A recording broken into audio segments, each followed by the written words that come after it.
happening? Got our coffee in hand. It's a Saturday morning. We're just trying to take a few minutes to go over the RV before we go on our big out west trip. We're leaving next week, and we wanted to make sure that all our safety measures were in place. The first thing is make sure you have a good first aid kit and a blood pathogens kit. I'm first aid trained. I know Jen's first aid trained. It's good to have these. Yeah. Even not for yourself, for somebody else. You never know when you're going to need something like that. These have the CPR tools. Yeah. Any first aid, anything in here can be used, not only for you, but somebody else. So it's good to have these things. Go over them. Make sure your expiration dates are good. And just, do a once over. Make sure everything's good. And we also have our own little first aid kit that we've created, and this is really not necessarily first aid. This is more like medication kind of first aid. Yeah. So I do have a bottle of alcohol and a bottle of hydrogen peroxide, because if you just need to clean up a cut real quick or something like that, then it's good to just have those real handy. I have Band-Aids. The other thing that we like to keep in the camper is a box of allergy medicine. So we keep a box of, this is like Benadryl. I like to have a small bottle of naproxen. This is more like the Aleve. Naproxen is good for like if you get backaches or you kind of hurt a muscle or something like that. I keep this little baggie. This is kind of like my bag of tricks here. This bag has some Q-tips and some cotton balls in it, but it also has a small container of hydrocortisone cream, which is good for bug bites, mosquitoes, especially when we're camping. Or like if you get a little rash of some sort, not really sure what it is. Triple antibiotic, of course, Neosporin. And a couple of things that you maybe don't think about when you're talking about first aid is a nail file. Sometimes you might need this because like you cut a nail too short or something like that. You need to clean up the side of a nail.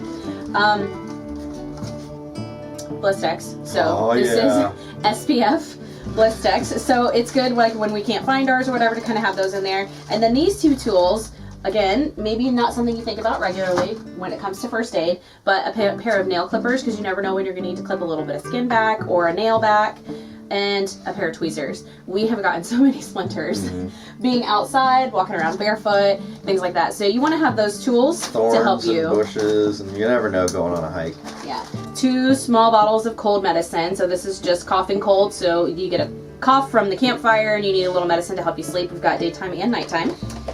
We have a bottle of children's Tylenol, a bottle of children's ibuprofen. So if we do get sick when we're on vacation and we get a high fever, it's best for you to alternate those to try to get that fever to go away. So that's why we keep both for kids. And then also a bottle of kids Benadryl. So this is children's allergies. So again, they're young. We don't really know what their allergens are yet. We're not allergic to anything major, but if they become allergic to something, we have that stuff here on hand. So we do need a couple things. We're missing a few things. We like to have some Alka-Seltzer around. So I'm going to take my phone out and I'm going to make a note so that way when I go to the store I can replace these things. So we like to have some Alka-Seltzer because it really helps Brian when he gets upset stomachs. He really likes this. This is how he works with that. Tums doesn't really work for me, and I can control how much Alka-Seltzer I get. If you put the little tablet in there and it works, and if your stomach hurts and you start drinking and it starts to feel better, you don't need to drink the whole thing. You can pour the rest of it out. Yeah. Yeah. And it's cheap. Yeah, mostly I get upset stomachs if we eat out or we're traveling and we stop at fast food. Doesn't work well for me. Yeah. We're also missing out of here, our Band-Aids are getting really low. So I want to update our Band-Aids. And then we're also missing a pain reliever for us. So we're going to get either like a Tylenol or an ibuprofen for us because we've used it. This has been used all last year. So, and then also we don't have any allergy relief for adults. So we'll be getting some allergy relief for us because even Memorial Day weekend we went out and the cottonwood was blowing and I got allergic. So pretty much a good way to think about it is what do you have in your house? Yep. So try to shrink that down on a smaller scale. Yeah. So it's better to have it and not use it than not have it and wish you had it and then have to go somewhere to buy it. So one more thing that I would maybe add to this is we've gotten some little packets or some little spray of sting relief because you never know when you're going to get like a little sweat bee, an ant bite or something like that, and the sting relief can really help ease that pain. Another major thing is carbon monoxide detectors and smoke detectors. We tested ours last year and they worked. We replaced the batteries this year. They still work, but I honestly don't know how old these are. So because we bought it used. yeah, so. to be safe, we're just gonna buy new ones. Yep. Maybe $50 for the pair. I don't know. It's not, but I'd rather be safe. So we're just gonna put new ones in. If you don't know how old they are, replace them. Always check your batteries before you go somewhere. I mean, they got testers right on the front. Test them up. You never know. I mean, on Memorial Day weekend when we went out, her parents inside there, they have a little propane container. It fell over and somehow some of it released in the middle of the night.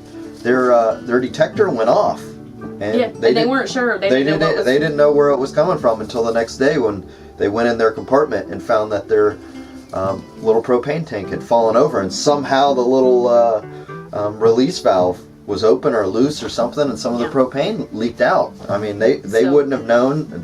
She opened the windows and stuff. I mean, and that was right under their bed. So in the compartment underneath. When you're camping, there's a lot of those kinds of things. So you definitely want to make sure that, and it's such a small space, you could go really quick. Yes.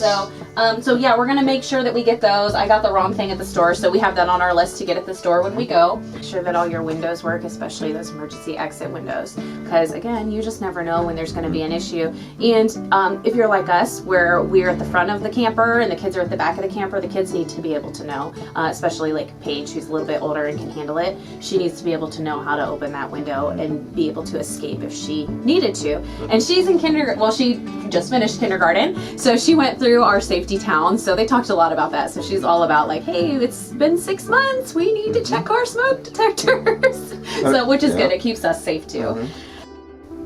What's happening? Another thing you'll want to make sure is you want to check your fire extinguisher. We have one right by our door. This is a dry chemical fire extinguisher. There's 3 classes. I would suggest to use the dry chemical, but just check it. Make sure it's good, and if you don't know, just go get a new one. They're not that expensive. Better safe than sorry. You never know when something's going to happen. So yeah, people like sometimes think doing stuff like that's silly, but in my experience, I mean, it happens. I mean, it does happen. Just last week at work, a motor went out and smoked up the basement, and we had to call the fire department, and everybody had to leave. We do the drills and the checks for a reason. Things happen, and you have no control over it, but what you can control is how you react in the situation. So if you're prepared, you're going to react in a positive way. So, and if you're not, I mean, good luck. So that's our talk about safety. So when you go out on your next RV trip, make sure you have all your safety precautions and checks in place. Right? If you like our videos, subscribe. Subscribe. Bye.